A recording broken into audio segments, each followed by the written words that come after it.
ఈ నేల మీద చెమట పడితేనే అన్నం పుడుతుంది. కానీ అదే రైతు ఈరోజు ఎందుకు కష్టాల్లో ఉన్నాడు? ముందు రైతు అంటే గౌరవం, ఇప్పుడు రైతు అంటే బాధ. రోజంతా కష్టపడి కూడా చివరికి చేతిలో మిగిలేది అప్పులే అయితే అది రైతు తప్ప, లేక మారిన కాలం తప్ప? ఈ వీడియో చివరి వరకు చూస్తే మీరు తప్పకుండా మీ సాగు విధానం మార్చుకుంటారు. ముందుగా ఒక లైక్ వేసుకోండి, అలాగే సబ్స్క్రైబ్ చేసుకోండి. మీ గోపి అగ్రికల్చరల్ యూట్యూబ్ ఛానల్, మీ రైతు మిత్రుడు గోపి. ఒక రైతు ఉదయం 5 గంటలకు లేస్తాడు, పొలం వెళ్తాడు, ఎండలో కష్టపడతాడు, విత్తనం వేస్తాడు, ఎరువు వేస్తాడు, నీళ్లు పెడతాడు, ప్రతిరోజు ఆశతో పని చేస్తాడు. కానీ 4 నెలల తర్వాత గింజలు చేతిలోకి వచ్చినప్పుడు అతని కళ్ళల్లో ఆనందం కాదు, నిరాశ కనిపిస్తుంది. ఎందుకు ఇలా జరుగుతుంది? నంబర్ 1, వాతావరణం మార్పులు. రైతు కష్టం తగ్గలేదు, కానీ ప్రకృతి మారిపోయింది తమ్ముడా. ముందు ఏంటంటే ఆషాఢం అంటే వాన, కార్తీకం అంటే చలి, అన్ని టైంకి వచ్చాయి. కానీ ఇప్పుడు వర్షం ఎప్పుడొస్తుందో తెలియదు. ఒకేసారి భారీ వర్షం పడుతుంది, లేకపోతే పూర్తిగా ఎండ.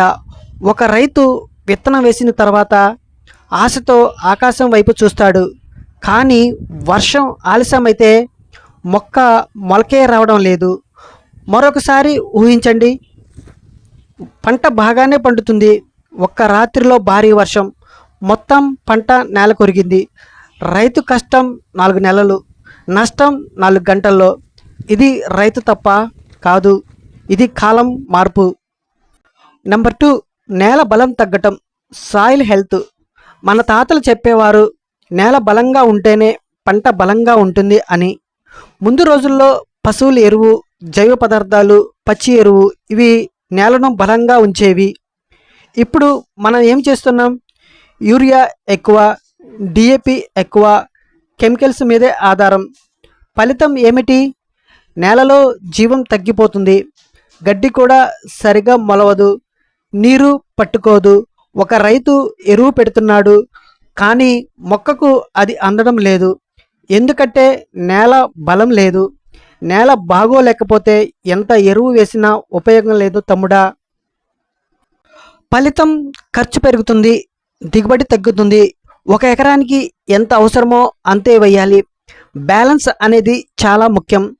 సాయిల్ టెస్ట్ లేకుండా బ్లైండ్లీ ఎరువులు వేయడం అంటే నష్టమే. నెంబర్ 4, పురుగులు, వ్యాధులు. ఇప్పుడు పంట కంటే పురుగులు ఎక్కువ అయ్యాయి తమ్ముడా. ముందు వచ్చిన పురుగులు ఇప్పుడు లేవు. ఇప్పుడు కొత్త సమస్యలు. ఉదయం చూస్తే పంట బాగా ఉంటుంది, సాయంత్రం చూస్తే ఆకులు తిన్నాయి. రైతు ఏం చేస్తున్నాడు? షాపుకి వెళ్ళి అడుగుతున్నాడు.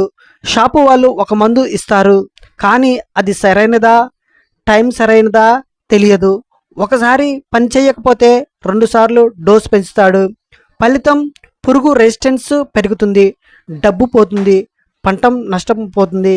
సరైన మందు, సరైన టైము, సరైన డోసు, ఇవే సీక్రెట్. నెంబర్ 5, నకిలీ విత్తనాలు, మందులు. ఇది చాలా ప్రమాదకరమైన విషయం.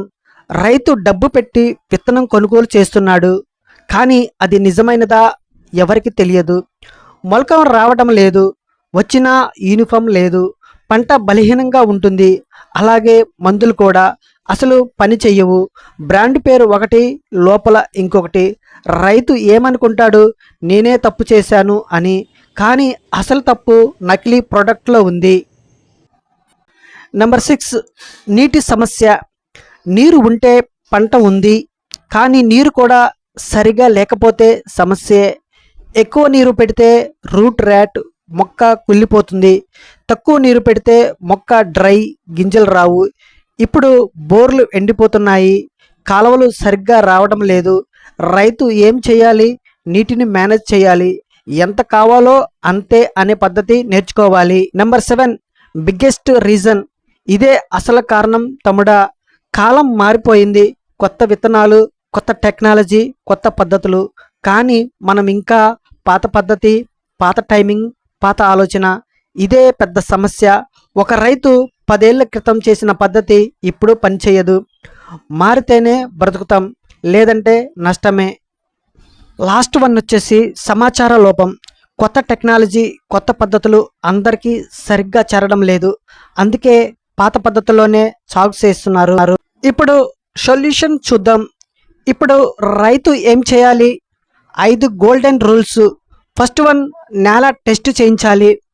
Second one, organic plus chemical balance చేయాలి. థర్డ్ వన్, సరైన సీడ్ ఎంపిక. ఫోర్త్ వన్, టైంకు స్ప్రే. ఫిఫ్త్ వన్, నీటిని కంట్రోల్ చేయాలి. రైతు కష్టం తగ్గలేదు, కానీ పరిస్థితులు మారిపోయాయి. సమస్య రైతులో లేదు, పద్ధతిలో ఉంది. పద్ధతి మార్చుకుంటే రైతు మళ్ళీ గెలుస్తాడు. ఈ వీడియో మీ హృదయాన్ని తాకితే ఒక లైక్ చేయండి. మీ రైతు సోదరులకు షేర్ చేయండి. ఇంకా ఇలాంటి వీడియోల కోసం సబ్స్క్రైబ్ చేయండి. Thank you for watching. Thank you.